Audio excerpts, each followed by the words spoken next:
The following program is paid for by its sponsors, who are solely responsible for its content. Views expressed are not necessarily the views of WMAL. This is the All-American Book Club on Newstalk 105.9 WMAL. Now, here's your host, Eden Gordon-Hill. And good morning to the All-American Book Club here at WMAL's 105.9. I am Eden Gordon-Hill, and welcome. Thank you so much for joining us this amazing Sunday morning here in our nation's capital, our shining city on a hill.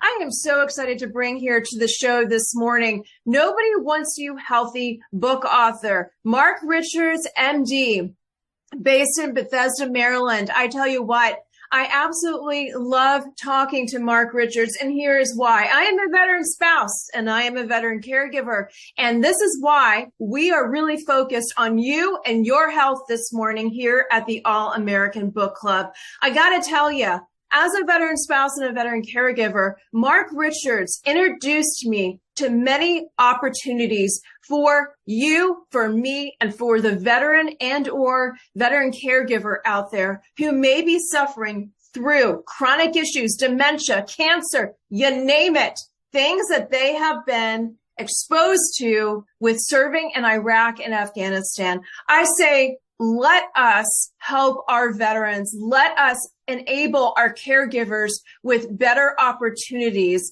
than just masking an issue, which the VA tends to do. I am speaking from personal experience, and I am sharing this with you because you are my audience and you are a huge support to me and this show. So here at the All-American Book Club this morning, we are going to be talking to Mark Richards, PhD. Nobody wants you healthy. Half of all Americans suffer from at least one chronic disease, including diabetes, mood disorders, obesity, dementia, cognitive issues, breast cancer, heart disease, strokes, etc. The list continues on.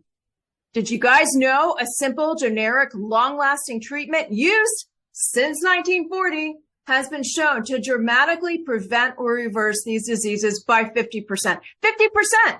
But did you know this? What has stopped the knowledge of this treatment? 90% of $1.3 trillion in annual global pharmaceutical revenues derives from drugs prescribed to treat, but not to cure or prevent chronic diseases. So basically, Big Pharma is preventing this from happening. Just want to break it down for you. So please welcome to the show, Mark Richards, MD, NobodyWantsYouHealthy.com. Thank you so much for joining us, Mark. Thank you, Eden. So let's get right to it. Nobody wants us healthy? How come? Is it a money trail? Well, it definitely is a money trail, Eden. It's also a trail of hubris and egos. It's the worst combination you could possibly have. So I'm sitting there during COVID, and I have some time on my hands, and for 15, 17 years, part of my plastic surgery practice has been anti-aging and spending, at this point, 20,000 hours reading the original literature of chronic diseases, trying to figure out what is making us sick, why is our healthcare costs going up year after year, who's profiting from it, what can we do? And one of the fascinating things I came across early on was a 2018 report by Goldman Sachs by an analyst, Selvin Richter. And he said that 90% of the $1.4 trillion in global pharmaceutical revenues annually is to treat chronic disease, but never to prevent or cure it. And he goes on to say that when we start actually preventing chronic disease or curing it, the pharmaceutical equities are going to crash. So wouldn't you say this could be an aspect of national security? The state of our American health?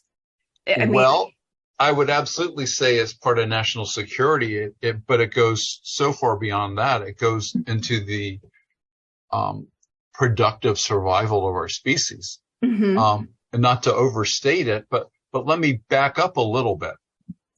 So it sounds like this is a grand conspiracy, and it's really not a grand conspiracy. Right. It's really everybody looking out for their self-interest without even thinking about the public good. So, for example, a pharmaceutical corporation's fiduciary responsibility is to their shareholders. It's not to doctors to educate them properly. It's not to patients to treat them properly. It's to make money for their shareholders. So that is their governing philosophy. It's not very good for society, but that's the way corporate structure works. So then you have an environmental problem that's occurred in the late 60s called plastics. And people don't like plastics, and there's lots of talk about plastics, but very few people understand what the issue is with plastics. And the issue with plastics is a chemical class called phthalates that makes plastics behave like they do. Plastics are a miracle product. I mean, if you think about it, back in the 60s, we had glass syringes when you went to the doctor's office. Now you have disposable plastic ones, right? Right. You had rubber tubes going from glass IV bottles in the hospital patients. Now you have plastic bags and plastic tubing. These are just a few of the things. Right. You had leather seats in your cars, and now you have, vinyl and faux leather and everything else. Right. Well, in order to create these products, you need to use a class of chemicals called phthalates. What we didn't realize at the time was that phthalates are the most powerful hormone disruptors we've ever mass produced. To the point where now we manufacture 200 times the toxic dose for every man, woman, child on the planet, which is stunning, right? Yeah. So it's affecting human life and all animal life. I use as one of my favorite examples, which I mentioned in my book, that 3 of the rivers flowing into the Chesapeake Bay have rockfish or sea bass, right, of which 60% are hermaphrodite. They can't reproduce because of all the plastic in the riverbed soil. And the phthalates are just causing this tremendous endocrine disruption.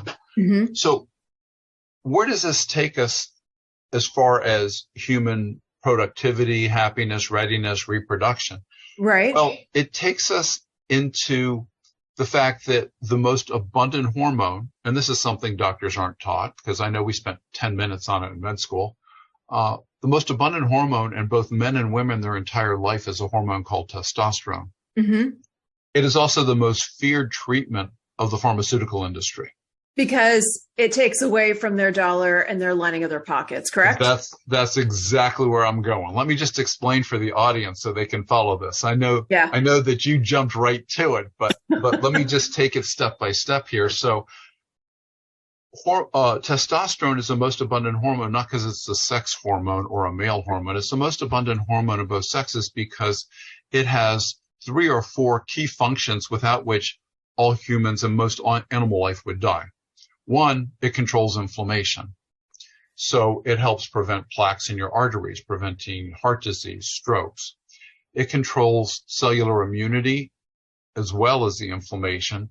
So it affects things such as reducing breast cancer. Right. It prevents inflammation in the brain. Inflammation in the brain is what leads to depression, anxiety, Alzheimer's, dementia, all these sort of things. Another thing testosterone does is it is the base product that makes all the estrogen inside your cells, whether you're male or female. Estrogen from your ovaries for the 2 out of 4 weeks where it's elevated when you're fertile, does not go through the cell wall into the cells. All the estrogen in your cells, for example, your bone cells, is made inside the cells from testosterone, whether you're male or female. So if your testosterone gets low, which is what phthalates cause, then you no longer can make estrogen in your cells and your body can't function. Right. Testosterone also controls something called IGF-1, which is what makes your cells sensitive to insulin. So if your testosterone's low, you have a very high risk of becoming diabetic. And we see diabetes as an epidemic. Which is horrible for us as a population, but it's fabulous for the pharmaceutical industry and the hospital industry and the insurance industry because it increases your healthcare costs by $7,000 plus a year. So it generates a lot of revenue. So these are the things that this phthalate destruction has done, and the chronic diseases have just escalated. Now, what does that leave us with? Well, let me back off 1 second. It also affects fertility. Mm-hmm. So when you have low testosterone state in male or female, your fertility becomes a huge issue.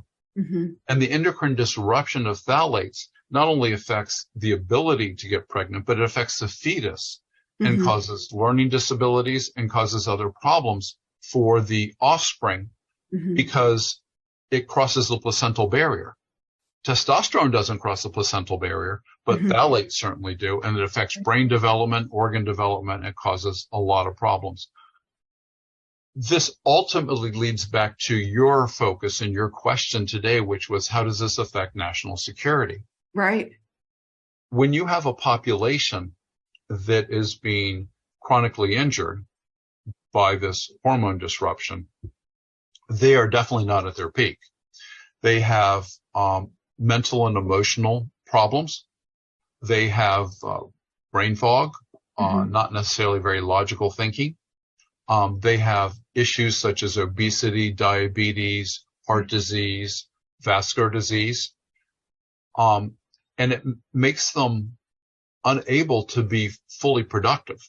Right. Not only does it make it difficult for the military, for example, to have a plethora of able-bodied men and women to serve the country, but the decision-making, the depression, the anxiety causes decisions to be made that are not logical or in the best interest of the country. Right. Oh, this has been compounded by the fact that we have a healthcare industry in this country that is really ruled by maximizing profit. You know, I'm a believer that greed is good in most cases, but when it comes to the health and functioning and reproductive nature of your population, greed is not good. And so we look at medical science journals, and we've known since 2005 when Dr. John Ioannidis of Stanford University pointed out in his papers that over 75% of the science articles in peer-reviewed journals are false. Over 75%, because it's funded by the very industry that needs to sell their product to make money. Yes. So these are false articles coming out, and you have politicians grabbing onto them like they're something real, and they're not real. They're over 75% are just flat out untrue. And I think you saw in a recent Supreme Court decision, the newest Supreme Court justice grab onto some piece of really false research, accusing white doctors of being less successful with black babies that are born than black doctors. And it was totally false. And it's scary that you have somebody in that position who's completely unable to look scientifically at any of these papers and determine how fraudulent it was in the beginning. It's a political statement. And on top of that, you have the largest donor to the political class in the entire country by a factor of 2 is the pharmaceutical industry.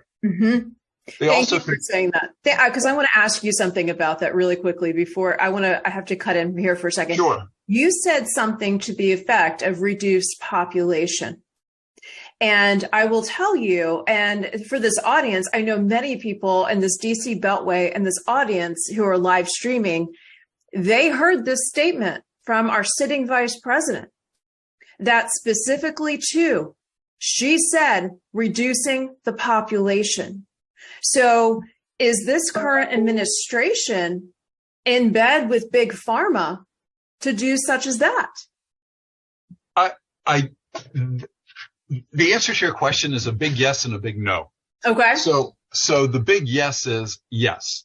They are being funded by pharma, but every administration, Republican, Democratic, it doesn't matter which side of the aisle you're sitting on, you get a huge amount from pharma. Right. Pharma also donates to the state races, to the governorship, to the pharma industry boards in all the states. They always have cushy jobs waiting for all the regulatory agency high-level people. As soon as they quit government, they get multi-million-dollar salaries inside pharma. So it's a very corrupted system. And of course, the politicians are the ones that appoint the administrators that act like they have the power of Congress to make laws and rules and regulations, when constitutionally I don't believe they do, but de facto they do. Right. So that's the big yes. And then, of course, they have the media that goes along with them, because the amount of advertising comes from pharma, so they can't really alienate one of their biggest advertisers. And on top of that, now you have the federal government telling media what they can and can't publish as truth. You know, even if it's something true, if it doesn't go with the party line, you can't publish it, because the government now regulates media to the point where they can make their life miserable. So even Mark Zuckerberg saying, yeah, we censored stuff that was true because, you know, we have to go under the rules of the federal government. Yes. So it's becoming very difficult. Now, the chronic disease piece is really triggered by an environmental issue. Mm-hmm. You know, if you look at beach pictures of the 60s, there was nobody fat on the beach. Right now, 50% of the people on the beach qualify as obese. Yes. Over 50%. You know, we have 40% of teenagers obese. This is stupid. This is stupid, and nobody's looking at it. We have, you know, learning disabilities through the roof. Yes. Yes. People are on antidepressants and anti-anxiety drugs for what are really low testosterone symptoms when they hit their mid-30s or mid-40s. You know, menopause is not a deficiency per se of estrogen in your blood. It's a deficiency of testosterone. So you have neither the protection against inflammation of your brain, nor do you have the basic building block of all the estrogen in your cells. Right. Right. So it's a huge, huge problem. So let's talk about this. Nobody wants you healthy. You wrote this during the COVID time period in 2020, where many great authors sat down and penned books that are still very relevant today. This book is very relevant because we are sitting here looking at the mental health issues that are facing this nation. We are sitting here looking at veterans who are suffering at the hands of big pharma. We are sitting here looking at our military being told, you have to take the job, otherwise you're getting kicked out of the military. And, you know, all of those to say, you wrote this book during that time period, but what do you say to the audience this morning? Most of them live streaming, but still the DC Beltway. What would you say to them, aside from going to pick up your book? And if they are struggling through dementia, they see their spouse with early signs of depression, dementia, Alzheimer's, cancer. If they are a military spouse, a veteran spouse, what are some tools that you would like to share with them in the few minutes that we have left that they could then say, okay, Dr. Mark told us to do this. Here's what we need to get done. What are ways we can apply and give to them if they are tuning in and saying, we need help? Okay. The first thing I do is tell them to go to my website, nobodywantsyouhealthy.com, because there's podcasts that I put on there. There's interviews that I put on there. And I think there's a lot of actionable information. Mm-hmm. The military piece is very interesting. During the time I was 10 years or so, I was medical consultant to the White House. One of my good friends was head of anesthesia at Bethesda Naval Hospital, now called Walter Reed. Right. And during the surge, there were a lot of SEAL team members coming back that were very injured physically. Right. And the problem is that when you're treating them and they have open wounds and body parts missing, they have to give them intravenous narcotics. What many doctors don't realize is that within about 2 hours of giving somebody a powerful narcotic, their testosterone levels drop by over 80%. So the SEAL teams, and they're superhuman people, are now had testosterone levels at, 100, 200 when their baseline was 1200. Mm-hmm. So what was happening to them? One, they couldn't heal, right? They couldn't grow tissue. They couldn't heal. They were very depressed. They lost their sense of balance, so they couldn't really do PT and recover. Anxious. Divorce rate was 100%. And it was so sad. So I went and talked to the head of the pain management. I said, look, this is what's happening. I understand they need the narcotics. I'm a surgeon. I'm a plastic surgeon, and I understand reconstructive surgery and performance. So I get it. But I said, you have to treat these people with testosterone because they're on long-term narcotics. So they listened to me, and I showed them how to put testosterone pellets, which are the only sustained, steady state availability testosterone treatment that we have, and it's been used since 1939. They put testosterone pellets into the fat of their love handle area, and it gives them 4 months of a steady state elevated level. And the feedback I got was phenomenal. The therapists were coming to my practice saying, you have no idea what good you did. They're recovering in 50% or less of the time. The divorce rate is now 0. All these guys want to go back and join their units again. It was just a night and day. And it was a simple thing, but it's not being taught. And it's not being taught because there is no money in this. It is a generic treatment.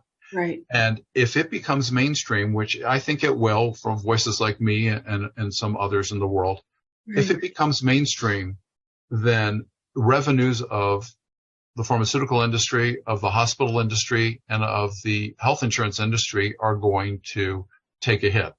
Right.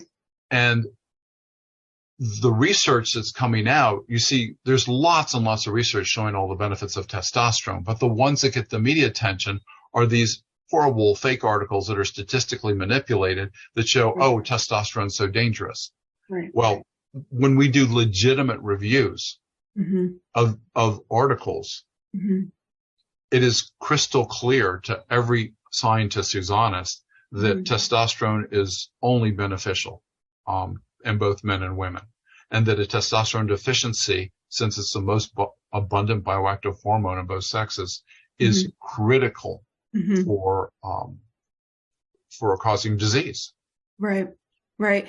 I on a final comment, as we're here with Mark Richards, MD, based in Bethesda, Maryland, right in our nation's capital. And he's talking about nobody wants you healthy. My final statement to you would be this: as you were talking about the military and the veteran component, perhaps in the new and incoming administration, just perhaps we can have this opportunity for our military and our veterans to have better health care. And it's through this opportunity to make it known to the families, to the service members, to the caregivers, because so much of them are being thrown pills to help with depression, pills to mask so many different issues. Just perhaps somebody with some common sense in the Beltway could say, hey, this is exactly what we need. So here at the All-American Book Club, WMAL, I'm ready to go kick open some doors. Are you?